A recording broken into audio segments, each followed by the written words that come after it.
So today we are really thrilled to be hosting Oyinkan Braithwaite and celebrating her stunning novel, My Sister, the Serial Killer, which was recently longlisted for the Booker Prize. She will be in conversation with Paul Yamazaki. Her novel is for sale downstairs in our bookstore, and she will be signing books in the salon following the conversation. Oyinkan Braithwaite is a graduate of Kingston University in creative writing and law. Following her degree, she worked as an assistant editor at Kachifo Limited, a Nigerian publishing house, and as a production manager at Ajapaworld, a children's educational and entertainment company. She now works as a freelance writer and editor. In 2014, she was shortlisted as a top 10 spoken word artist in the Eko Poetry Slam, and in 2016, she was a finalist for the Commonwealth Short Story Prize. She's the author of the celebrated novel, My Sister, the Serial Killer, published by Doubleday Books. She lives in Lagos, Nigeria. And in conversation with her is Paul Yamazaki, who has served as the chief book buyer at City Lights Booksellers for over 40 years. His position in the book trade is well revered, and he has served on the boards of numerous arts and literary nonprofits, as well as participating in national bookseller discussions affecting the trade. Please join me in welcoming both of them to Moad.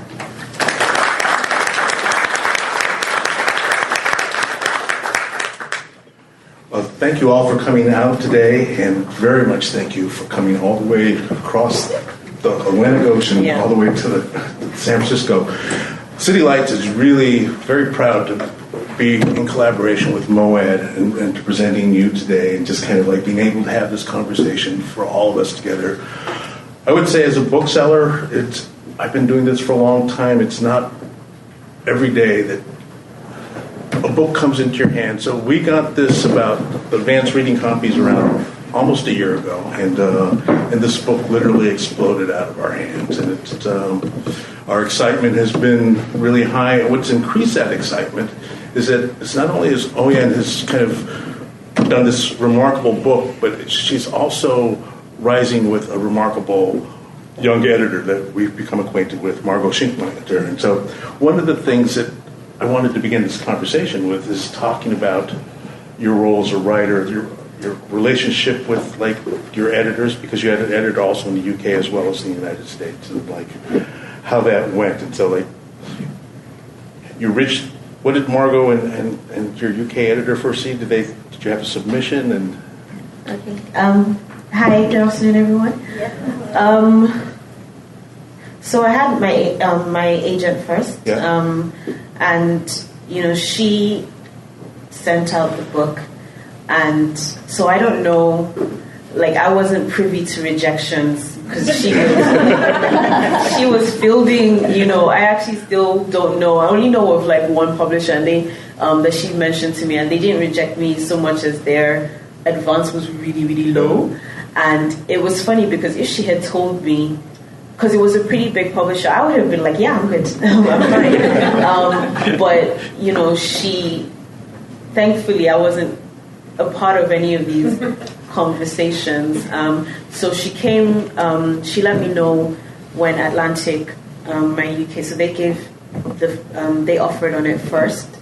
And then Doubleday was not too far behind them. And we had to choose Doubleday because we had a bit of a, but so at that stage, eventually I had to start working on the novel with the two editors, one in the UK and one in the US, and I was in Nigeria at the time, so we had, Nigeria and UK are usually on the same time, except for when UK changes their clock, but we were in 3 different locations working on this book, but they were very, honestly, I think I've been so fortunate with the people that I've had to work with on this book. Often I get asked if, because they were both, they're both white, one male, one female, Margot's and I got asked about if I was told to, make something more American or make something more accessible or things like that. And no, I wasn't. If anything, there's a line in the book that's in Yoruba and it's not translated, and that wasn't in the first draft. And it was because James, my UK editor, he sent me this article. He sort of gave me the confidence to know that, write your truth. Be honest. You do what you need to do. Because I at the time I was a bit conscious about. I thought I would have to put all the Yoruba words in italics, just because that's what I had seen. And they were like, no, there's no need for that. So if anything, I think they encouraged me to be more myself as opposed to trying to hold me back. And they were just very, very gentle with me because they were aware I was going to be getting feedback from two different people. So sometimes they would talk with each other first before coming back to me. So it was, for the most part, it was a very smooth process. Well, since you brought that whole question of Yoruba, one, that was a remarkable scene. That's when your father comes in, or when... Not mine, but yeah. Correct. Yeah. Father comes in. So the scene is, he's coming into the house with his mistress or a woman that he's having a relationship with. And the mother, Ayula and Koreda's mother, kind of has a really strong reaction to that, and that was in Yoruba, right? And so, can we get a translation of that? So, it's basically, gosh, am I going to have to look at it? I think she says, wait, actually, let me have a look at so that I know that what I'm saying is. Let me see if I can find that. 13.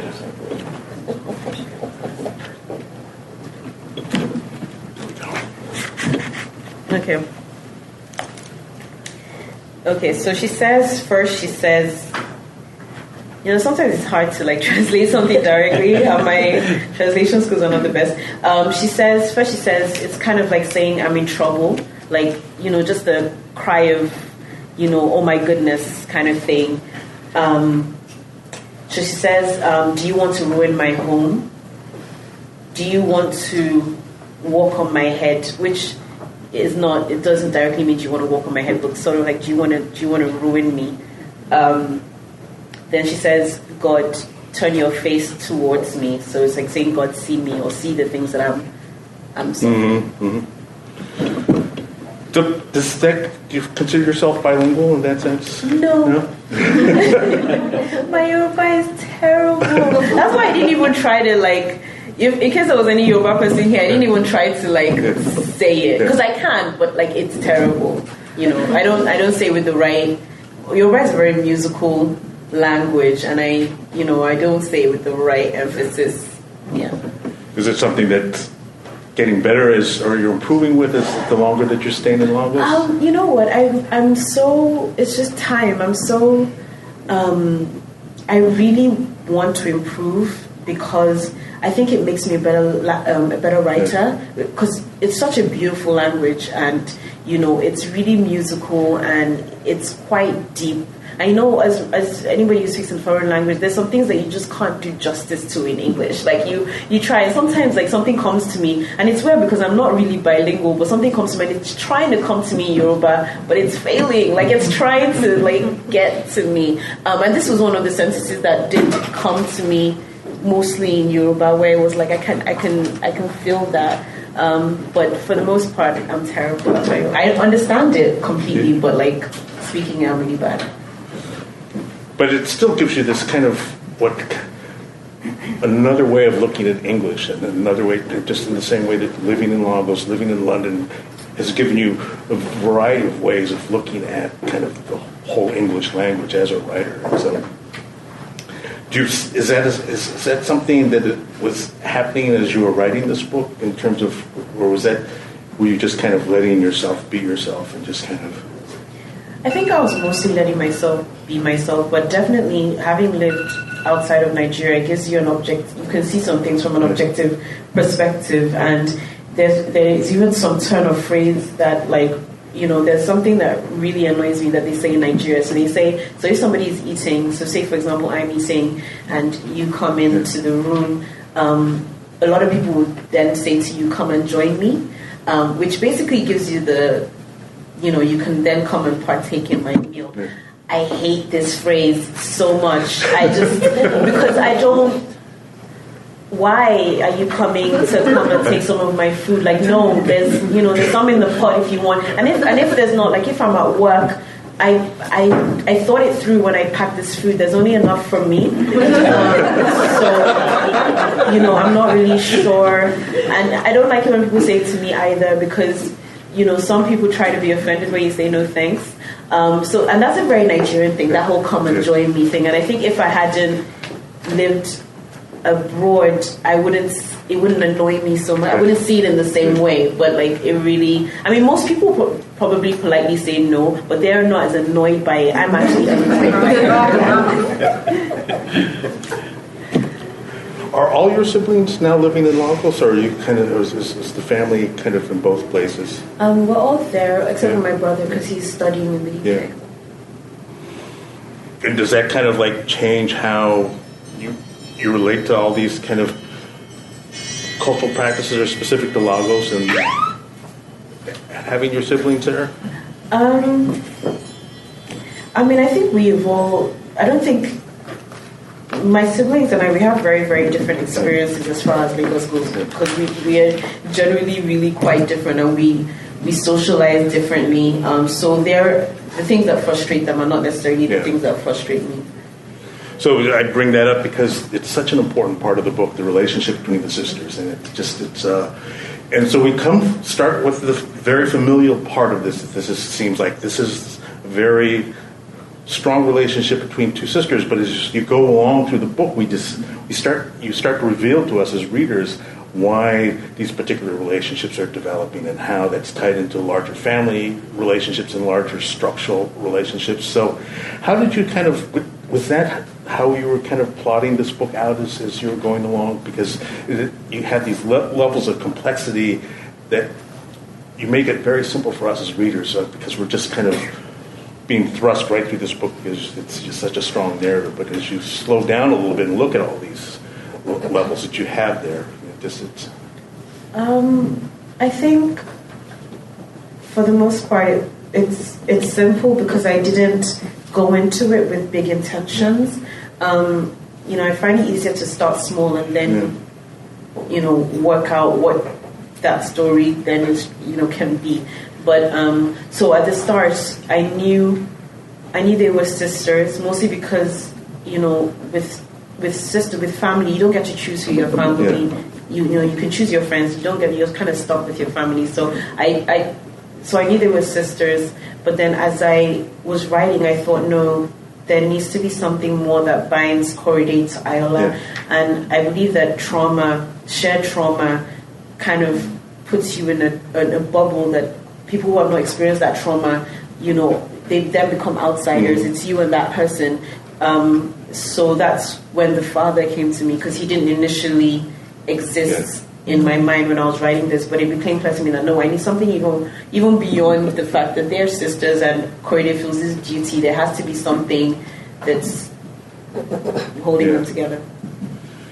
Would you mind describing for us a little bit about how you envision the sisters and kind of each one of their personalities? It's okay. So it's when in 2007 I was reading up on the black widow spider, and that's when I learned that the female spider is bigger than the male spider. And after they mate, if she's hungry and he's still hanging around, she will eat him. And at the time, I thought it was hilarious. It made such a big impression on me. I immediately wrote a poem called Black Widow Spider, and then I followed it with another poem about two friends, and one of them was the traditional Black Widow, the woman who marries wealthy men, poisons them, inherits their wealth. So those two poems really laid the foundation for what would be My Sister the Serial Killer 10 years later. But Ayoola, because of that, I already knew who Ayoola was, but I watch a lot of anime. I'm addicted to Japanese anime, and I had seen, like, they have a lot of, like, action females who, some of their characters, not even just females, are really quite wild, but they're two-dimensional characters, and it fascinates me how they manage to even though they're two-dimensional characters, you feel so connected to them and you're really affected by things that they do. So this is what, because in my opinion, Ayala is a two-dimensional character. Like I basically had like two characteristics for her. She's childlike and she's a serial killer. And like I just kept it going from there. So she was an easy character for me to formulate, but then I used her as a mirror of Korede. So, and Korede does talk about the fact that they are opposites in many respects. So once I had her, I had to do more work on Korede, obviously, because she's also the narrator, and, Ayala is not someone who thinks things through and, who's weighed down by introspection or anything like that. But Korede is someone who's thinking things through, so I had to develop her a little bit more. But as I wrote, I understood her more. Mm-hmm. Well, this is, if I may ask you, this is a really rare privilege for us to kind of read a small portion in your own voice. And okay.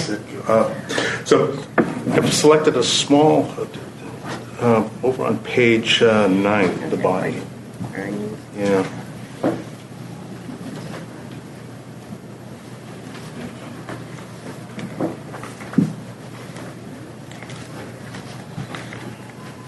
Have you heard this one before? Two girls walk into a room. The room is in a flat. The flat is on the 3rd floor. In the room is the dead body of an adult male. How do they get the body to the ground floor without being seen? First, they gather supplies. How many bed sheets do we need? How many does he have? Ayala ran out of the bathroom and returned armed with the information that there were 5 sheets in his laundry cupboard. I bit my lip. We needed a lot, but I was afraid his family might notice if the only sheet he had was the one laid on his bed. For the average male, this wouldn't be all that peculiar, but this man was meticulous. His bookshelf was arranged alphabetically by author. His bathroom was stocked with a full range of cleaning supplies. He even bought the same brand of disinfectant that I did. And his kitchen shone. Ayala seemed out of place here, a blight in an otherwise pure existence. Bring 3. Second, they clean up the blood. I soaked up the blood with a towel and wrung it out in the sink. I repeated the motions until the floor was dry. Ayala hovered, leaning on one foot and then the other. I ignored her impatience. It takes a whole lot longer to dispose of a body than to dispose of a soul, especially if you don't want to leave any evidence of foul play. But my eyes kept darting to the slumped corpse propped up against the wall. I wouldn't be able to do a thorough job until his body was elsewhere. Third, they turned him into a mummy. We laid the sheets out on the now dry floor and she rolled him onto them. I didn't want to touch him. I could make out his sculpted body beneath his white tee. He looked like a man who could survive a couple of flesh wounds, but then so had Achilles and Caesar. It was a shame to think that death would whittle away at his broad shoulders and concave abs until he was nothing more than bone. When I first walked in, I had checked his pulse thrice and then thrice more. He could have been sleeping, he looked so peaceful. His head was bent low, his back curved against the wall, his legs askew. Ayala huffed and puffed as she pushed his body onto the sheets. She wiped the sweat off her brow and left a trace of blood there. She tucked one side of a sheet over him, hiding him from view. Then I helped her roll him and wrap him firmly within the sheets. We stood and looked at him. What now? She asked. Fourth, they moved the body. We could have used the stairs, but I imagined us carrying what was clearly a crudely swaddled body and meeting someone on our way. I made a couple of possible explanations. We are playing a prank on my brother. He's a deep sleeper and we are moving his sleeping body elsewhere. No, it's not a real man. What do you take us for? It's a mannequin. No, Ma, it's just a sack of potatoes. I pictured the eyes of my make-believe witness widening in fear as he or she ran to safety. No, the stairs were out of the question. We need to take the lift. Ayala opened her mouth to ask a question, and then she shook her head and closed it again. She had done her bit, the rest she left to me. We lifted him. I should have used my knees and not my back. I felt something crack and dropped my end to the body with a thud. My sister rolled her eyes. I took his feet again and we carried him to the doorway. Ayala darted to the lift, pressed the button, ran back to us and lifted Femi's shoulders once more. I peeked out of the apartment and confirmed that the landing was still clear. I was tempted to pray, to beg that no door be opened as we journeyed from door to lift, but I am fairly certain that those are exactly the types of prayers he doesn't answer. So I chose instead to rely on luck and speed. We silently shuffled across the stone floor. The lift dinged just in time and opened its mouth for us. We stayed to one side while I confirmed that the lift was empty, and then we heaved him in, bundling him into the corner away from immediate view. "Please, hold the lift!" cried a voice. From the corner of my eye, I saw Ella about to press the button, the one that stops the lift from closing its doors. I slapped her hand away and jabbed the grab button repeatedly. As the lift door slid shut, I caught a glimpse of a young mother's disappointed face. I felt a little guilty. She had a baby in one arm and bags in the other, but I did not feel guilty enough to risk incarceration.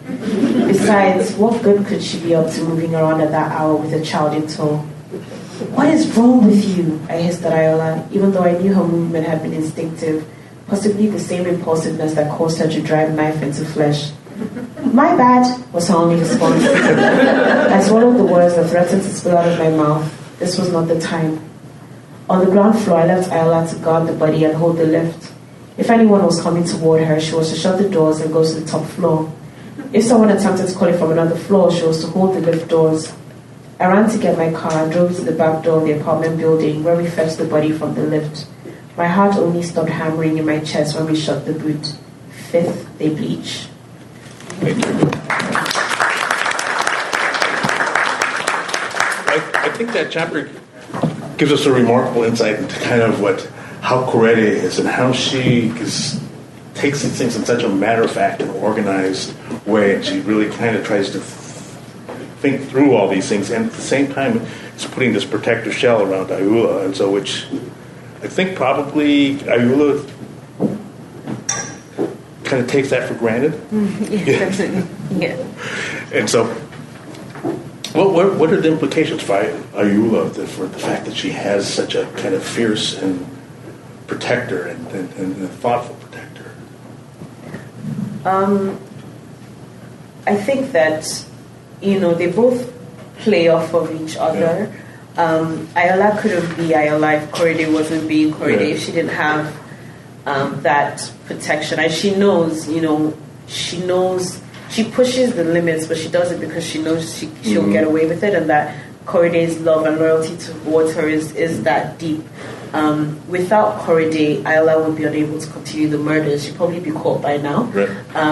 But I also think that because Ayola is so childlike, Korede is forced to be, to be really mature, and she was probably forced to grow up early. But because she's always taken that role, Ayola is forced to be childlike. There's no occasion for her to grow up or to figure out what real life is like. And so what about for Korede, who's taken on this responsibility and sacrifices a lot of her own desires and joys and visions to kind of continue to be protective of her sister, who she now has a fairly clear idea that absolutely needs this protection?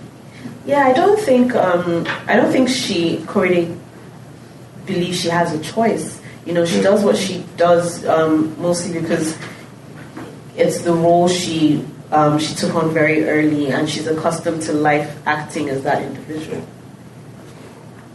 The other important aspect of Korede's book life is also her life in the hospital, and kind of in how you have delineated so well kind of the social relationships within the hospital with other nurses, with other doctors, and with some of the other kind of staff at the hospital. And can you tell us a little bit about how you came upon that, and how, in a very brief way, you're able to kind of go through these whole series of social interactions? Are some based off of class, some are based off of professional status? Yeah, I don't know. I don't really remember how some of these, Yinka came to me because I feel like she's a very sort of typical Nigerian. She's not very pleasant, and she's a little bit of a bully, and I loved her. I think it's very important, when you're developing characters, even if they're minor characters, to enjoy them and to love them as well. And I definitely felt that connection with Yinka because I thought, okay, it'd be one of these things where I was writing about her, and what mean thing could she possibly say to Korede now, and and that was a lot of fun. as far as social class goes, again, that's a very Nigerian thing. So I didn't have to think too hard about it, because in Nigeria we do have very extreme social classes, and how you engage with someone a lot of the time is based on where you think they are in the order. So where in the strata they're placed. So that was just me reflecting on a society that I've seen. So in both cases, both in the hospital, like most of the doctors are male, or all the doctors in this case are male, and we see the same kind of patriarchal relationship within the father and his social circle that he brings into the house, and then kind of imposes not on the two sisters, but also onto his wife.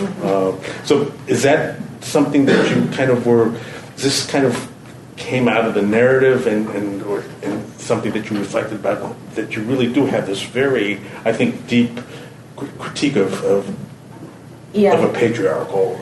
As far as the hospital goes, I don't know. I mean, in the hospital that I'm registered at, I think they are mostly male, but there's some very high female doctors. But I think what I noticed, which was strange to me in the hospital I was registered at, is that the nurses weren't as empowered as the nurses I had seen in the UK. The nurses in the UK can do, a lot of things. They do the injections. They do like a lot of work. But the nurses at least in that particular hospital were really limited. There was so much they weren't allowed to do, like injections. It'd be the doctor. So I think that's probably one of the reasons why it sort of took root in my mind, because I thought this is an interesting thing that's happening here. Also, as far as the patriarchal society goes, I wasn't really thinking about the patriarchal society. I was thinking more about, so we still have, or at least we did, I think it's reducing, but we still practice corporal punishment in schools. Maybe not so much in schools, but when I was growing up, we practiced it in schools, but within the home. And my parents didn't really do that, but I know there were a lot of homes where the fathers, I have a lot of guy friends who refer to their father as sir, as opposed to dad or daddy. And I always thought that was really interesting. And I thought it was in part because their fathers, they didn't have a personal relationship with their dad. It might not even necessarily be because their dad beat them, but because his role was, the dad would just bring in the money, and when he comes in, everybody arranges everything, and everything's okay. You don't want to get him angry. It was that kind of structure. And I remember I had a friend, we went to school together, and maybe we were 10 years out of secondary school, and I remember him complaining about the teachers and how the teachers used to be. And, I was barely touched when I was in secondary school, but I remember looking at him and thinking, probably because I was barely touched, but thinking, how weird is it that this thing is still holding on to you? Because I know a lot of guys who were beating and they were fine, but this guy it was still affecting him. And I think, again, you don't realize how, some of these things that happen, because at the time the teachers didn't think they were abusing anyone. They were just dealing out punishment. But it affected people differently. And I think this was also me exploring that, how something that happens can affect people in different ways. Because it seems through, within the family, one of how Korede develops such a protective attitude in Ayula is the violence of the father, and that it's transmitted mostly to the mother, but it would go to one of the three of them at any given time. Mm-hmm. So that's what I was referring to earlier. So you kind of pull back, kind of why they behaved and took the actions they did, and then developed the attitudes they did, and it's. So were you aware of that at the time you were writing it, or is this come? Like I said, it was mostly just me, because they all respond to this violence in their home in different ways. So it's mostly that you can't tell how something is going to affect someone when it's taking place, and the mom dealt with it by not addressing it. Korede dealt with it by growing up quicker and becoming this protective, not just to Ayala, I think also to her mom, because, she holds the home together, and Ayala, dealt with it and also with the way that she realized really young that all men are attracted to me, and she dealt with it the way that she knew how to deal with it. So I did have that in the back of my mind, but also this idea of nature versus nurture, because it's a conversation I've had with a couple of people, and Korede goes through it as well, wondering how much of what Ayala does is who Ayala is, how much of it, she tries to share the blame, how much of it is the knife, how much it is the father. She's looking for an out for her sister as well, and I also wanted to explore that, like someone said the other day, like for how long do you consider someone a victim before you start to address the fact that they're now the one causing the issue. So do we still continue to look at Ayala, okay, she was a victim of this and this and this, or do we now realize that she's a problem that needs to be handled? And that's the complex. You can't. Initially, you would make that, or I would make that latter judgment. Well, she's a problem. But as you go through, you see how complex that is. But you bring up another really interesting thing, is that the object of the knife and Ayula's relationship to the knife and the history of the knife. And could you go into that a little bit? Yeah, so I kind of like the idea. I think it's from some of the literature that I read, where you would have like this object, something like a red scarf that would keep reappearing in a story. And I always kind of like the idea of playing with objects and giving objects life. So this was one of my opportunities to do that. And I guess I was also, as Korede was, also playing with the idea of this knife has its own history and it's its own little mini character in its way. It has a very violent history, and it's easy for Korede to. I mean, it's her sister, and you don't want to think your sister's a monster. You're going to try and come up with as many excuses. But like, I did like the idea of the knife having its own life, and the fact that we rarely even see it. It's just doing its thing. Yeah. So as Ayula, she's a fashion designer, right? And so she spends a lot of time in social media, and that becomes an issue between the two sisters as this behavior continues on. And so, can you talk a little bit about kind of like how social media is used among younger people or in the society in general, and then how the two sisters kind of have these two different attitudes on how they should be using or not using it? Okay, so when I was writing this book, when I started it, I started it, and then I realized, gosh, I'm writing about two 20-something-year-olds in contemporary Nigeria, and there's no social media, and I thought, how realistic is that? Because, so I thought, okay, you're going to give it a go. I was a little bit apprehensive because I've never written social media into my work, and I thought it might make it vulgar. I don't know how. I just didn't think it would, I thought it might be, because how social media is. You write, for and you, and I just thought it wouldn't. But I decided to take it on. So it was a little challenge I gave myself, and I'm so glad that I did, because a lot of what I wanted to explore in this book was about how beauty, how society engages with beauty, and that's what social media is. It's this platform that people use to project perfection that isn't real, and there's a very duplicitous nature to social media. People are one thing online and another thing offline. Sometimes I imagine, I think Twitter, for example, is a really words are leaving me right now, but I think it's a really sort of dangerous, it can get very hostile on Twitter, and I always imagine that some of the people that say the nastiest things are probably sitting on their toilet seat, tweeting these really mean tweets, but you can't see that, and some people are experiencing real damage because of these things that are going out. So I definitely thought, and I've heard stories, because I live in Nigeria, Lagos is a very, most people know each other. So sometimes you will see, I remember my sister coming up to me and she's like, I don't believe in Instagram anymore. And I'm like, she said I don't believe in Instagram couples. And she was talking about how a popular Instagram couple, everything was they were basically couple goals.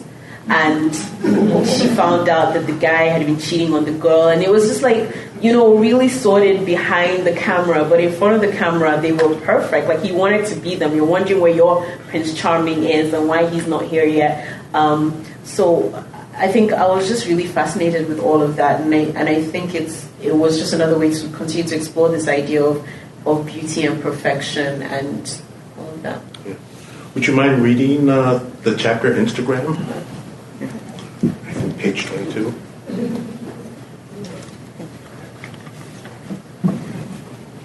Hashtag Femi Durant is missing has gone viral. One post in particular is drawing a lot of attention. Ayala's. She has posted a picture of them together, announcing herself as the last person to have seen him alive, with a message begging anyone to come forward if they know anything that can be of help. She was in my bedroom when she posted this, just as she is now, but she didn't mention what she was up to. She says it makes her look heartless if she says nothing. After all, he was her boyfriend. Her phone rings and she picks it up. Hello? Moments later, she kicks me. What the? It's Femi's mother, she mouths. I feel faint. How the hell did she get Ayala's number? She puts the phone on loudspeaker. Dear, did he tell you if he was going anywhere? I shake my head violently.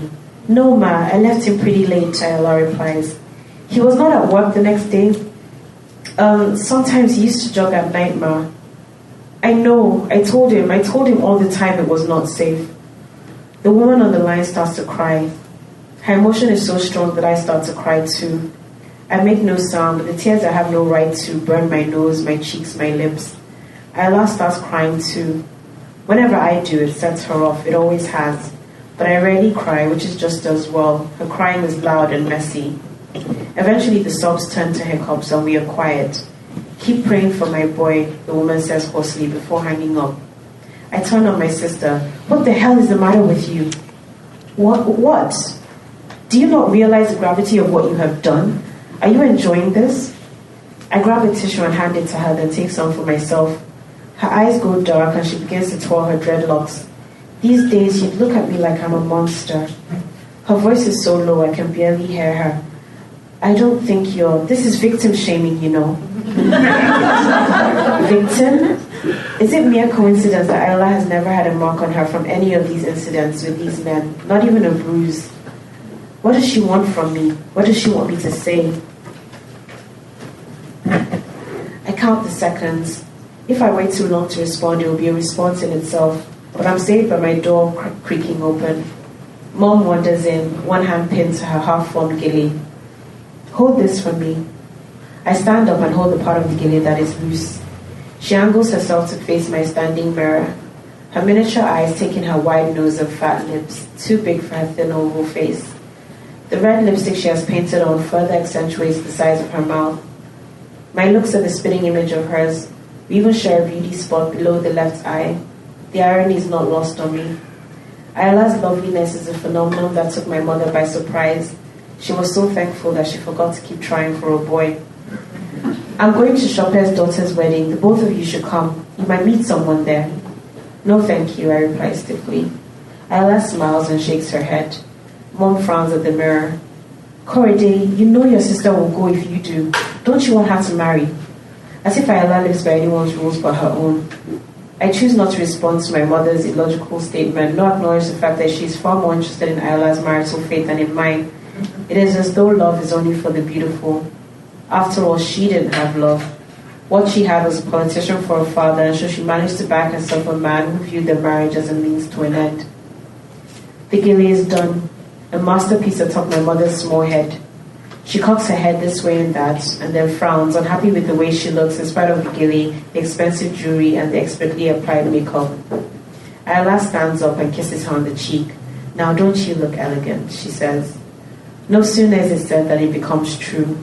Our mother swells with pride, raises her chin and sets her shoulders. She could pass for a dowager now at the very least. Let me take a picture of you, Ayala asks, pulling out her phone. Mom strikes what seems like 100 poses with Ayala directing them. Sorry, that is fine.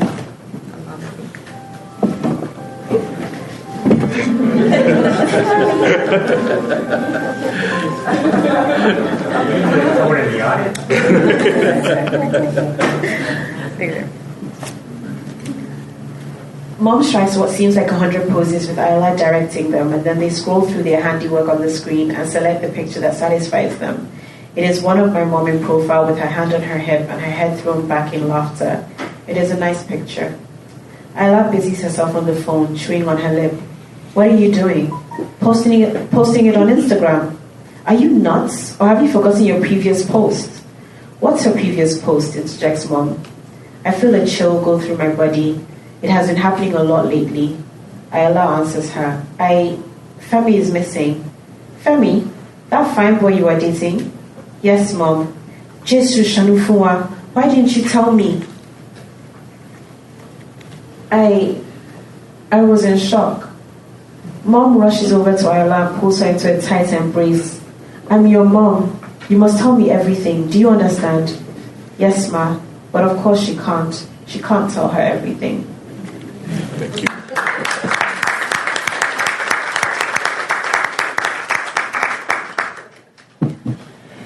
Another thread in the book that I really loved was the patient in room 313, Mutar, and can you describe a little bit for us, like, how that character came about and why you wanted that particular relationship? So, Corriday doesn't have friends, and at the same time, she's burdened with this secret. She's the only one who knows what Ayala is getting up to, and that's a lot to carry. So I needed her to have some form of release, and it made sense to both of us that she would talk to someone who couldn't really hear what she was saying. And so that's kind of where, when Mutar was born, he's a coma patient, and he's a convenient friend to her, and she can tell him everything without having to worry about him exposing her secrets. I mean, I don't want to give, because it's such an important part of the plot, but it is, I think one of the interesting things is like how memory works, and how and the assumption that there is not going to be a memory on one part, and how that storytelling goes. And so we don't want to reveal too much about that, but can you go a little bit more into that? So, this was mostly me just fantasizing, because I don't know, I suppose, you do hear stories, come across stories where coma patients wake up, and some do say they heard, I guess, they heard what was going on. I think I even came across a story where the guy apparently had been trying to get people to notice for some time that he was awake. So, it's sort of already a spoiler, but, it was, I don't know, but I think it made sense to me that he would wake up and then she would have that to face. I think when you're writing, it's sort of, you want to keep, depending on the kind of story you're in, you want to keep making things worse for your character. And things were already pretty bad, but Mutar waking up threw another wrench into the works, because he remembered, and that wasn't something, like, even if he woke up, that was bad, that was one thing, but the fact that he remembered what she had told him was a completely other thing, and now there are three people that know what's going on as opposed to two. And that relationship between Corriday and Mutar, I was interested in it, because in many ways Mutar is the first person to see her, and I feel a little bit guilty about it, but I don't know if it's in part because he never sees Ayala. He's the one character who never meets Ayala, and I don't know if, I like to think that if he had met her, he would still be Corriday's person, but I don't know that for a fact. I think it's one of the most interesting parts of that relationship, of how he sees, and is the only person who really sees her in that way, in terms of it. I guess, one of the other things that's so interesting about your position in the world of literature is that you are able to get critical reception from a vast variety of places that most authors don't. So have you noticed this? Has it been different in different parts of the world? and how the book is received and what the critical commentary has been on it? I think what surprises me the most about how this book has been received is that I didn't expect people to use it as a way to connect with their sister. Yeah, I did not see that coming. I can't say the amount of times I've written like, oh, I'm getting this for my sister, and I write it to my sister. Or somebody told me at a gathering like this that her daughters gifted it to one another, like without realizing that the other one had bought it. And then there was another woman who told me she likes to give it to brides before they go off on their honeymoon. Which I feel like should be investigated. But yeah, definitely that has, I would never have imagined this book would be a family book, which is what seems to be happening. Aside from that, and I think also at the same time when I was writing this, sometimes when I wrote it, I was writing it for myself. So seeing it be shortlisted or longlisted for things, it's just, the Booker, that threw me for a loop because I know the kind of books that are meant to be on there, and I would not have nominated my book. I'm not complaining, I will take it.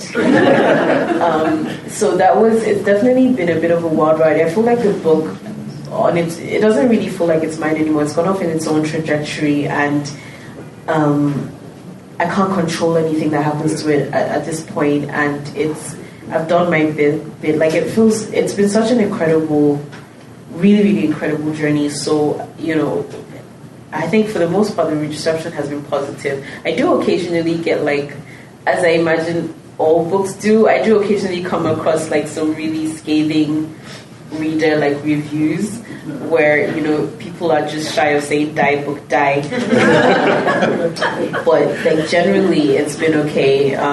Then after the Booker nomination, there was some a handful, not many Nigerians who were kind of there was one guy who was like, this is bullshit, what kind of story is this? And I knew he hadn't read it, but just the description offended him, just this idea of a woman that was going about killing men. Don't think he liked it. So there was some pushback in that respect where people were like, oh, this book is evil and all of that. And closer to home, how did the family react to the book? See, no, it's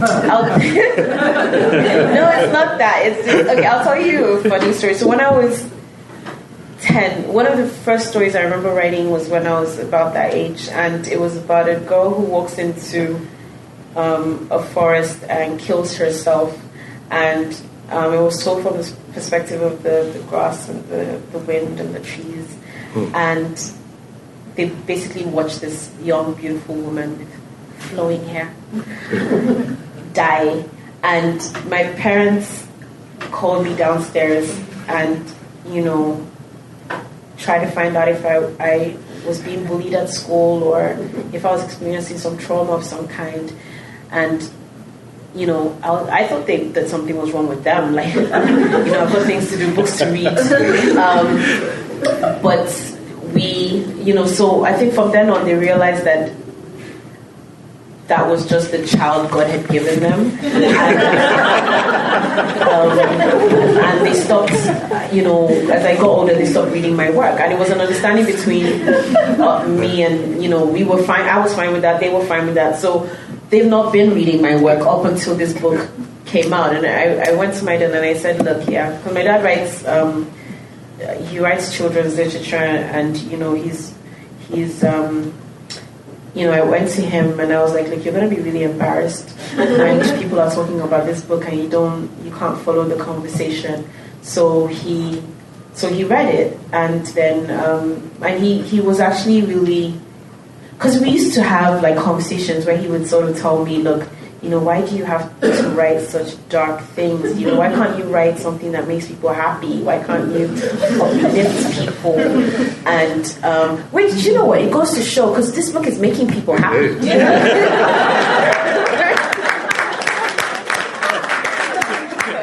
But yeah, so we would have those conversations, that I had a responsibility as a writer and things like that.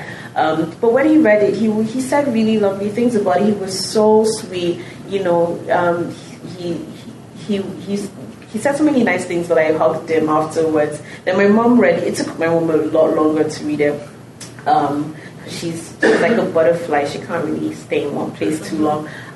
So it took her a while to read it, but she was also really gracious afterwards. So my siblings were more like, why does someone always have to die? Why can't you write something where someone doesn't die? But yeah, generally they've all been really supportive. Well, that's really fantastic. Because that's not quite the story I expected to hear. But it is because I knew your father had been writing children's books and was in. So it was. I think if I had been your father and I'd been writing children's books, I would have been disturbed. But like I said, they've been aware of this for some time. So you were part of, I think in 2005, there were two remarkable essays written. One was by Benivanga, just appeared in Granta, How to Write About Africa, and which was widely commented upon. Something that was also written in the same year, but came from a much smaller publication, was by Babar, by Tayeri Selassie. Mm-hmm. Both, I think, were remarkable prescient essays about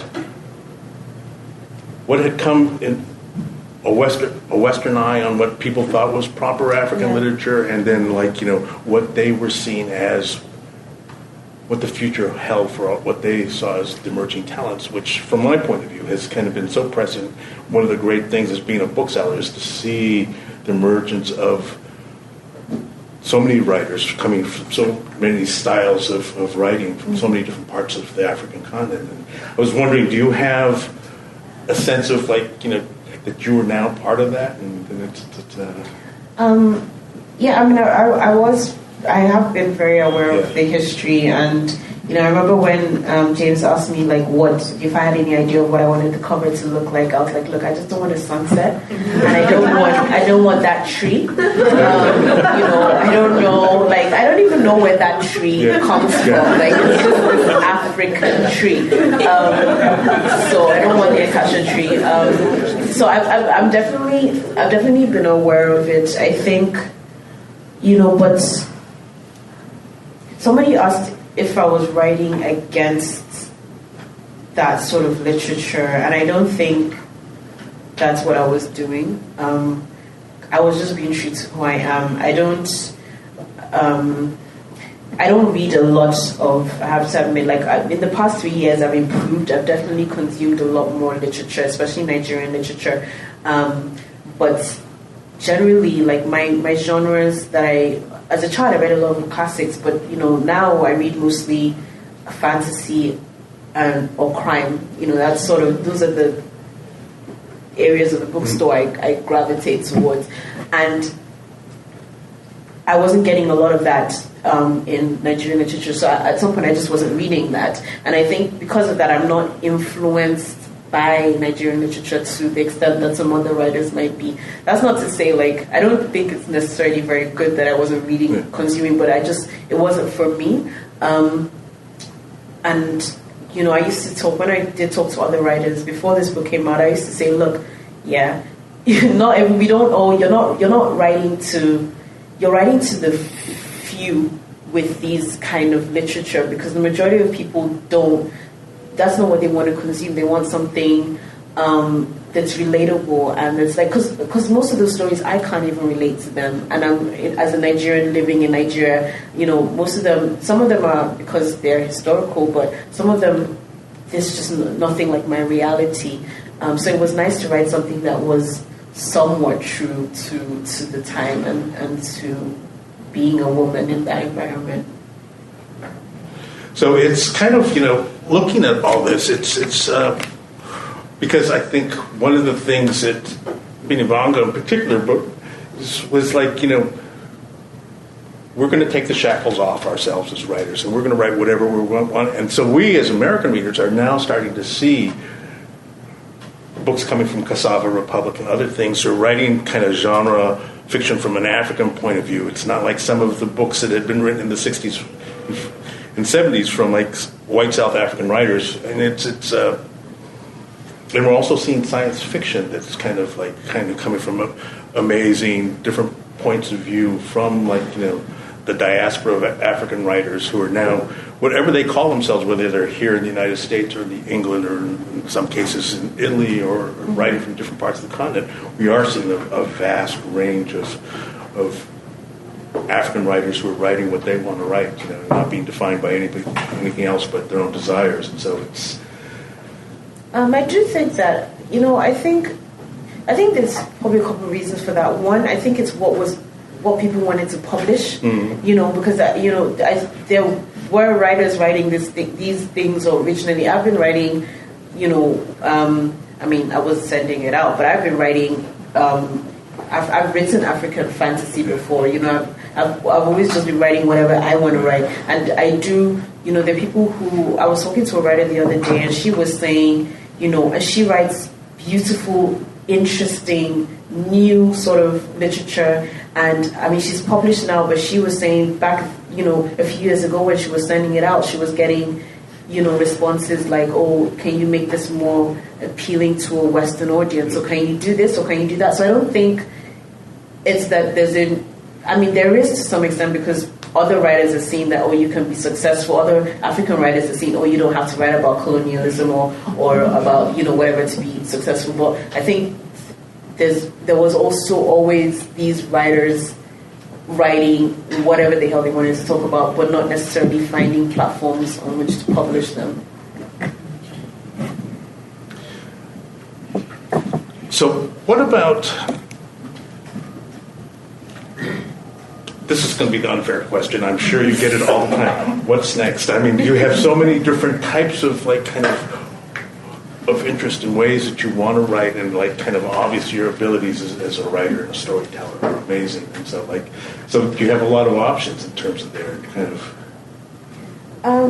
Yeah, I don't know what's next. I think I've got two short stories coming out this year. So that's next, I guess. After that, I don't know, wherever. I jump from idea to idea a lot. It's hard for me to... Writing a novel is like entering a long-term relationship. It's hard to make that commitment. So I haven't made the commitment yet, but I hope to soon. Thank you very much. Thank you. I guess we're going to open it up now to questions from the audience. So, do we have any right now? Yes, please. So first of all, I just want to thank you so much for this book. I have 10 questions, so I'll just ask one. If other people don't have questions, I have more. So this is, I think, my favorite book that I've read this year. Thank you. Oh, I love it. And when I go to talk to people, it's really interesting what you were saying about how Ayola's childlike nature is formed very much in response to her sister. And I've been going around sort of talking about the piece with beauty and the way that I've sort of explained it, you've got to get this book, it's amazing. And that Ayola is considered so beautiful, and the way people respond to her has kind of turned her into a sociopath. That plus her sister kind of always playing that particular role, right, in that dysfunctional family and in the kind of the male domination and the violence. Do you think of Ayola as a sociopath, and do you see it as kind of the combination of the beauty, or is it more the family relationship? When I was writing it, I didn't think of her in those terms. When I'm cornered, yes, she is a sociopath. But writing her, I didn't have those labels for her. However, I do agree with you. I think it's a compilation of all these different things. It's her dad, and it's many. It's knowing that people are not going to look any further, and that she has this sort of pass through life. It's knowing that, because a lot of for example, when when we watch Mean Girls on any sort of popular group of girls, there's a reason they're beautiful, because nobody will take it otherwise. Like, you have to be, like, you have to fit that, and a lot of times, people, which is why, you get a lot of, like, maybe bigger guys say, they develop their humor as a response to how people were responding to them, and they learned that was now their trump card, the fact that they're funny. So we definitely, how we look and how the world reacts to us definitely affects our personality, and I think that, and also, like you said, how Korede is shielding her from having to deal with the consequences of her actions. Yes, please. How long did it take you to write the book? And did it have many evolutions, or did thought just come and you put it to paper? It was fairly quick, I think, mostly because I had those poems as a foundation. So it was just because initially it was just supposed to be a novella. So it took me a month to do the novella, and then when they said they wanted to sell it as a novel, I used another month. So that was the first draft. Then I worked with the editors for a few more months, but they didn't change a lot. How it starts and how it ends are exactly like what they were initially. So we didn't. It's not like a completely different story, but it's definitely a better book, that it was before they came on board. Do you write during the day, at night, evening, or? I'm really lazy, so I like to write lying down. And it's a really terrible habit, because now I almost can't write if I'm not lying down. And it's, so I like to type also, because I write faster that way. So I'm a big, I'll type it up. When I was doing this, I had each chapter in a separate Word document, and I rarely looked back to see what to remind myself, which is a terrible thing to do sometimes, because I remember writing a different story once and forgetting that I had killed off a character earlier. The character was, doing things, but with this it wasn't too much of a problem because it's a short book. So I had I focused on each chapter separately. But as for what time I write, any time. I couldn't. I like to write mostly at night, because then everybody's asleep and nobody can disturb you. But I can write any time, anywhere. Sorry, somebody had there. Okay. So I have one question. Now that the book has got a life of its own, and you're getting different responses than maybe you thought you would, is there anything you think back that you would change or adjust or add? No, I wouldn't change anything. Mostly because. When I was writing this book, I didn't think it would. I wasn't planning on sending it to an agent when I was writing it, for a host of different reasons. But I wasn't planning on sending it to an agent, so I had a certain kind of freedom. I thought this book was just going to be for me, and that's the kind of freedom I don't think I'll ever be able to replicate again. Doing things like having a first chapter where it's only got 2 sentences, I wouldn't have thought somebody would buy into that, because there's certain conventions about writing and just things in general that whether you're a writer or a reader, you just understand, this is how a book is meant to be, and this is how, so I wouldn't have thought that I could get away with it. So I wouldn't change anything about how this book came together, just because I know that moment has gone. I'm here with my book club, and your book is actually our September selection, but some of us have already read it. But what was the audience for the book? In your head, you're thinking, okay, if I put this out here, Black women are going to read it. But you've got maybe a broader audience than that, or whatever. So how are your thoughts on who was it written for, and then the reception from people outside of who you thought you were writing it for? Okay, let me explain how this book came to be. So I will answer.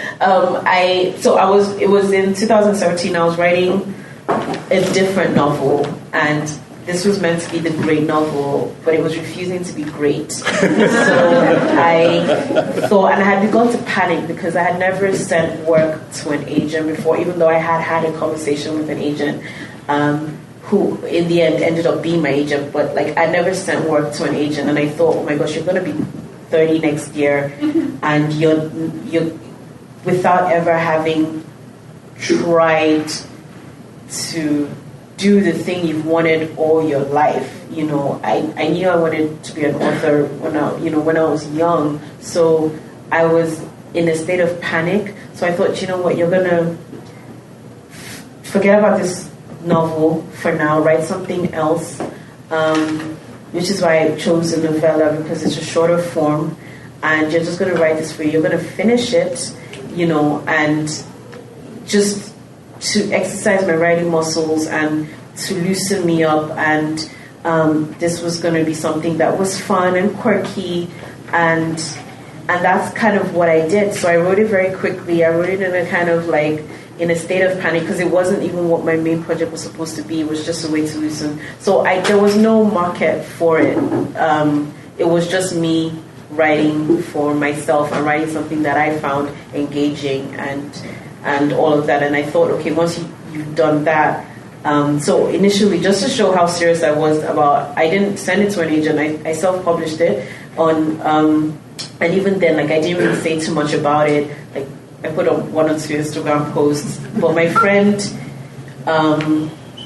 who's a writer and editor, she read it and she started sending it out to people to review.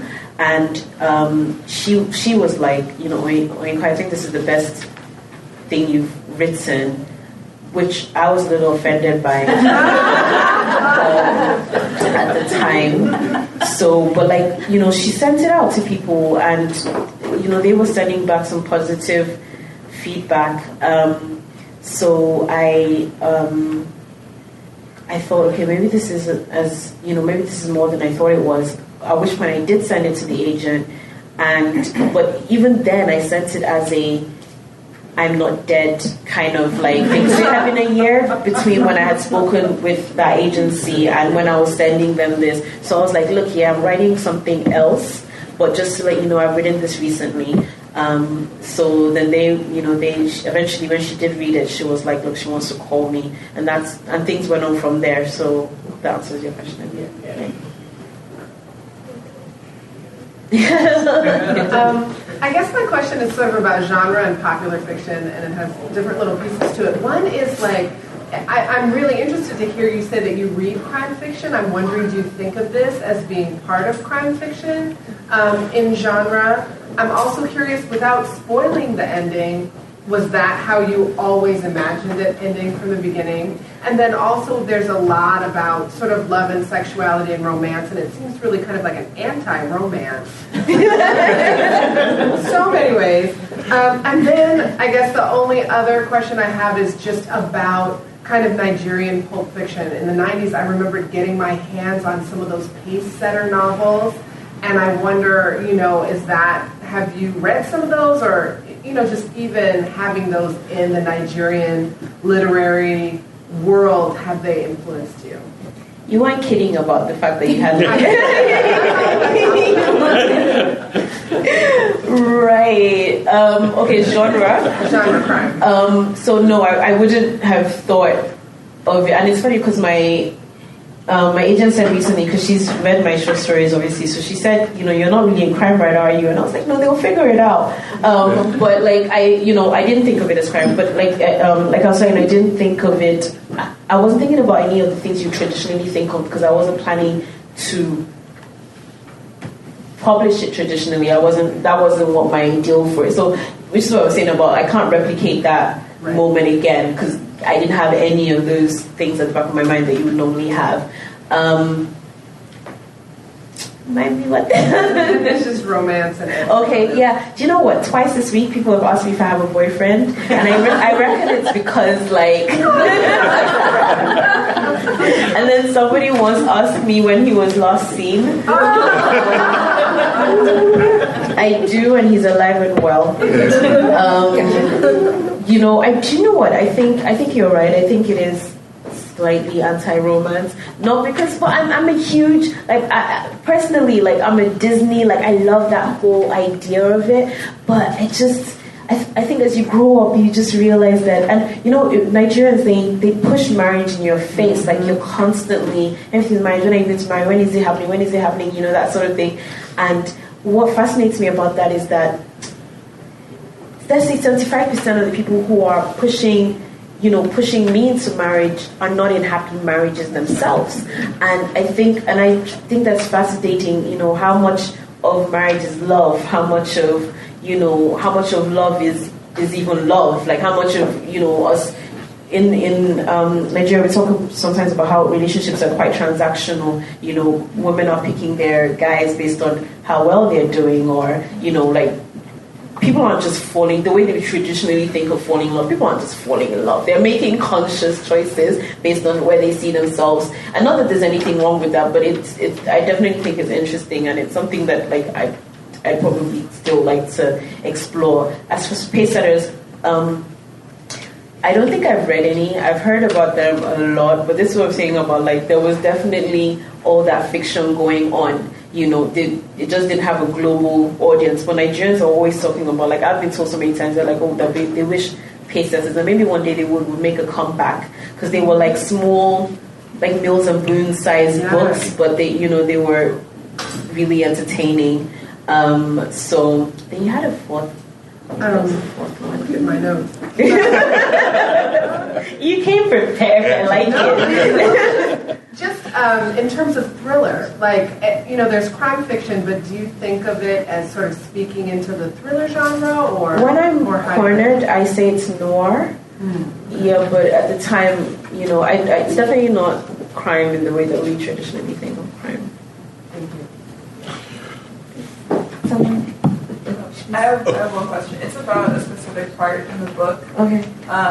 The scene, I don't know how old they were. I want to say they were teenagers, but when that random boy from school comes to their house, I was just wondering, why does the father entertain it so much? What, before he loses his mind? Yeah, because they say, like, Curtis says, like, he even fools their mother and her for a minute that he was actually going to entertain the fact of a random boy showing up, showing his interest in his daughter. I think it's just because he was evil. And also because if you think about, like, some of the things that came before, their father he was a charmer as far as other people went. When they talk about, like, the way he would display the knife and he would engage people. So people probably weren't aware that this guy was a tyrant. Only the people who are in the home. So I think he got off entertaining and pleasuring other people, and then he would show his family his real side. One thing that we haven't talked about is the book jackets. And you have a talent that you haven't talked about at all. Oh, yeah. But that had nothing to do with this, though. I actually didn't initially even like it. Only because, like, as a reader, I don't gravitate to books that have faces on them. But yes, I draw and I animate. It's it. Yeah. And you did the cover illustration for the edition that was published in Nigeria. Yeah, I did that. But yeah, I do like to draw. So you wouldn't have an example for us of that? Okay, I think I do actually. Okay. Oh. Great. Let's see. We'll have to make it big. Let's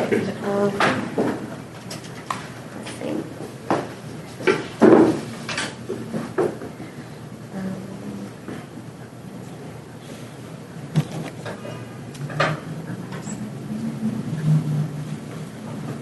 Okay, so this is one I did this week. But I don't know if you can see it. Are you up? No. I just picked like a random. This is another. I just sometimes pick random people and just. Nice. Great. Yeah. And what about the jacket illustration for the Nigerian one? Yeah. Oh. Okay, let's see where that is. Okay. So that looks sort of like that. Yeah. Congratulations. Thank you all so much. Thank you so much. Thank you. It's a pleasure. Thank you. I'm going to go see that.